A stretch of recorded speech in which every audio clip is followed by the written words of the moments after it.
Congress has the power of the purse, and Congress gets to decide how money is spent, and it is the executive's job to faithfully execute the things that Congress said he needs to do. Which side are you on? Which side are you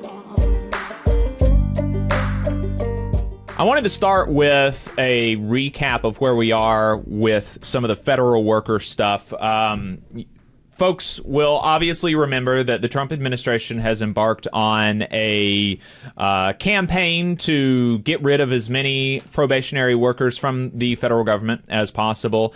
So far, that number is up to something like 30,000.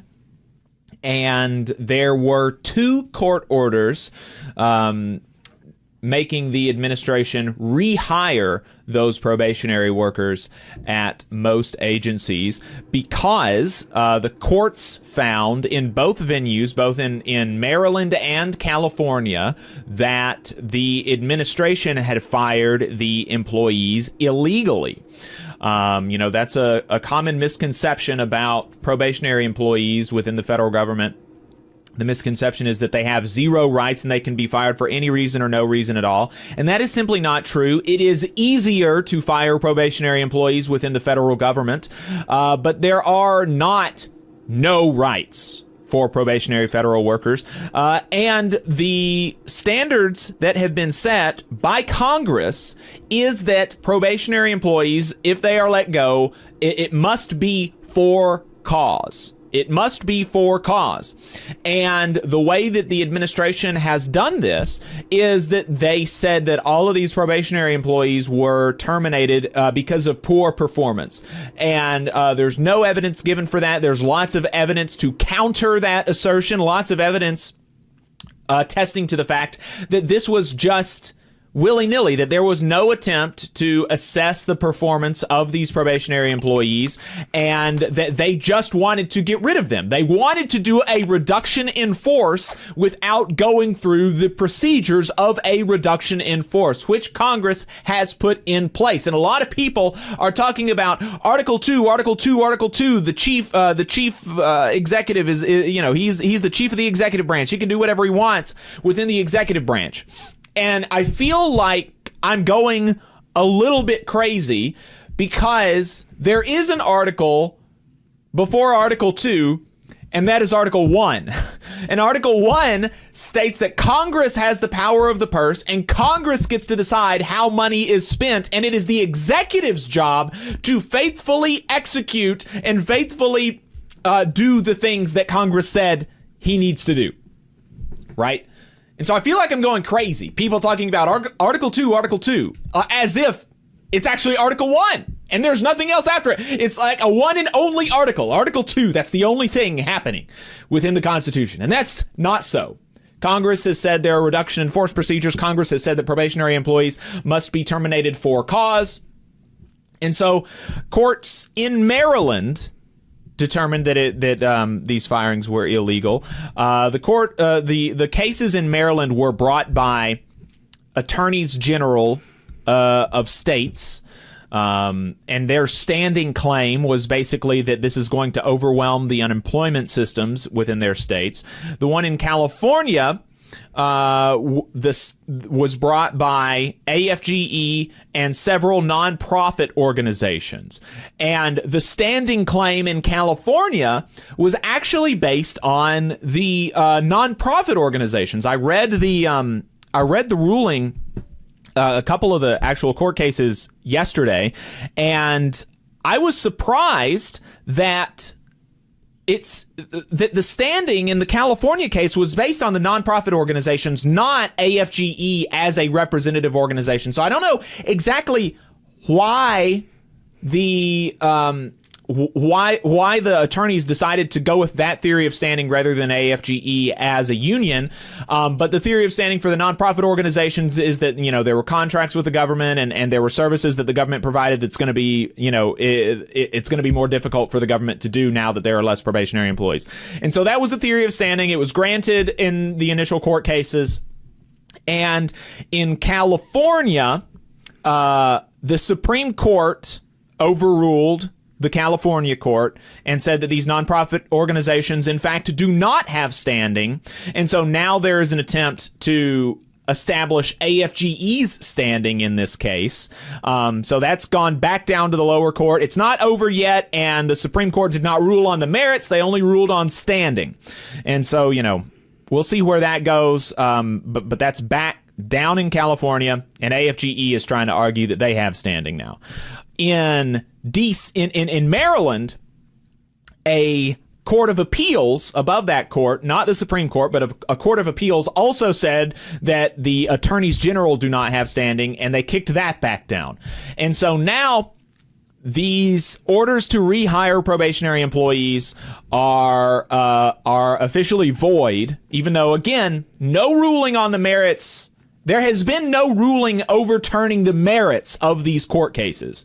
It's all been rulings on standing. And so we'll see what happens now. I think maybe one of the reasons that they were trying to not rely on AFGE's standing is because the government's position on the AFGE's standing has been that there is a separate system outside of the federal courts that unions have to go through for adverse employment decisions, and that is the Merit Systems Protections Board. But AFGE has obviously noticed that the Merit Systems Protection Board is no longer has a quorum because of the firing of Kathy Harris, which was the Biden-appointed head of the Merit Systems Protections Board. And so the Merit Systems Protection Board cannot rule on the issue of these probationary firings, right? And so we're in a catch-22 here. Hey, 5 seconds. Just wanted to say that this is only possible because of our donors. If you want to see more of this, then consider donating yourself at tvlr.fm/donate. That's kind of where we're at right now. There is now no ruling constraining the Trump administration from firing probationary employees at will. And so, we'll see if the probationary employees who had been rehired are going to now be refired again. And we'll see what happens there. But obviously, all of this could be, it's worth emphasizing, all of this could be set aside by the Trump administration if they just simply went through a reduction in force.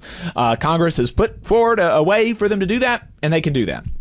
But they're not doing that because they want to purposefully run up against the reins that Congress has set on the executive branch because they want to destroy them. They want the executive branch to be able to do whatever they want. Right. Another thing that they've done is ostensibly try to eliminate collective bargaining rights for 1 million federal workers, for most federal workers on national security grounds. AFGE has also filed suit against this, based primarily on two things. One being the overly broad interpretation of the national security exemption in the Civil Service Reform Act, basically saying that the law is not being faithfully executed. You don't have the authority to interpret the national security exemption in this broad of a way.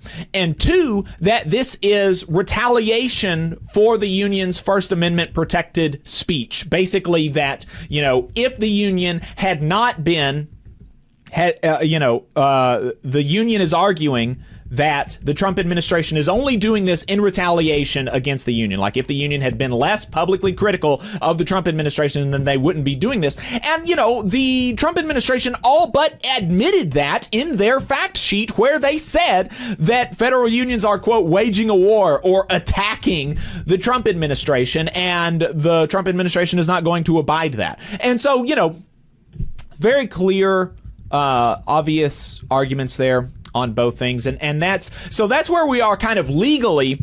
And I just want to take a step back and remind people that this is the largest assault on union rights since PATCO in 1980. And Joseph McCartin wrote a history of the PATCO strike called Collision Course, and he has an article about where federal workers stand and kind of comparing and contrasting it with PATCO. He has that article in Labor Notes and Dissent magazine. It's a really, really, really good article. I would recommend folks reading it if you want to dig deep into it. But, some of the main points that McCartan makes is that PATCO had isolated itself in opposition to a popular president, a then popular president at the time. Ronald Reagan had high popularity when he did this. They had isolated themselves in multiple ways. They had endorsed Reagan. Like a lot of people don't remember that. PATCO endorsed Reagan. The Air Traffic Controllers Union endorsed Reagan in 1980. And because they felt like they had a deal that Reagan was going to give them a big raise, basically. Reagan didn't do that, and so they went on strike. And when they went on strike, they did not attempt to build relationships with the public. They did not even attempt to build relationships within the broader airline industry, right? And so, so pilots did not strike in sympathy. And pilots didn't even have to strike. Pilots could have just asserted their right to say the skies are not safe and therefore we will not fly. Right? They could have done that without saying that we're striking. And that would have been a huge, huge blow to the Reagan administration and would have made it much more difficult for him to replace all 12,000 air traffic controllers. And so the PATCO had isolated themselves. Ronald Reagan was popular. That is contra the situation that federal workers are in right now. Federal workers are, by and large, appreciated by the public. Federal workers are actively trying to build relationships and coalitions with other labor unions and trying to strengthen those relationships. And Donald Trump is not popular, particularly with respect to what he is doing to federal workers. Like, Donald Trump is a historically unpopular president generally, and within his general unpopularity, Doge is the least popular thing that he is doing. And so, we have a very different dynamic here. Now, McCartan mentions that, striking is still probably not going to be the answer for federal workers right now, because they don't seem viable, right? McCartan says in his article, a federal workers walkout might only speed the firing of its participants by an administration bent on shrinking the federal workforce by any means necessary. Yet other forms of civil disobedience might be devised that could elicit broad popular support. For some workers, maybe it looks like demanding to work, resisting being kicked out of their workplaces, or publicly carrying on their work in an alternative setting. Or maybe it looks like sit-ins and disruptive protests that take the fight to the people holding the levers of power. What if protesters began to risk mass arrests at Tesla dealerships or congressional district offices, or set up Muskvilles that occupy federal properties? Whatever strategy emerges, devising it must be the work of all union members, not only the elected leaders. The readers of labor notes and participants in the vibrant Federal Unionists Network are well positioned to work out strategies experimentally on the local level. However it emerges, there must be an action strategy. Labor simply cannot afford a defeat that will dwarf PATCO by comparison. And so there we go. That's the situation with federal workers right now, and a little bit of historical context. I cannot recommend enough reading this full piece by Joseph McCartan in Dissent magazine. PATCO's Lessons for This Crisis. Really encourage folks to check that out.